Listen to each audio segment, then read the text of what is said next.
ரிஷபராசி நேயர்களுக்கு இந்த வாரம் எப்படி இருக்குன்னு பார்க்கலாம்.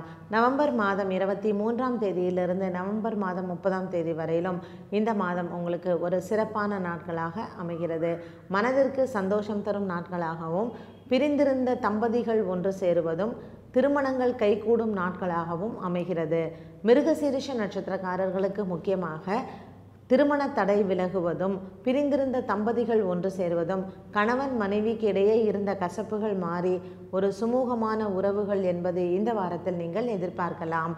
சுற்றம் சூழ மற்றும் கூட பிறந்தவர்களின் பலமும் உங்களுக்கு அதிகரிக்கும்.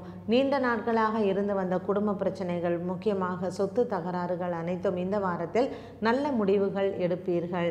உங்களுடைய கூட பிறந்தவர்களோ அல்லது பலமாக இந்த பிரச்சனைகள் நீண்ட நாட்களாக இருந்த குடும்ப பிரச்சனைக்கு ஒரு முற்றுப்புள்ளி வைக்கும் நாட்களாகவே இந்த நாட்கள் அமைகிறது.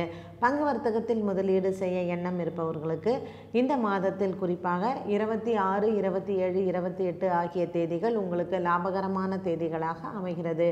வீடு மாற்றுவதோ அல்லது புதிய வாகனம் மாற்றுவதோ, வீட்டு தேவையான பொருட்கள் வாங்குவதோ அனைத்துமே நவம்பர் மாதத்தில் நீங்கள் குறிப்பாக 26, 27 தேதிகள் அதற்கு சிறப்பான நாட்களாக அமையும்.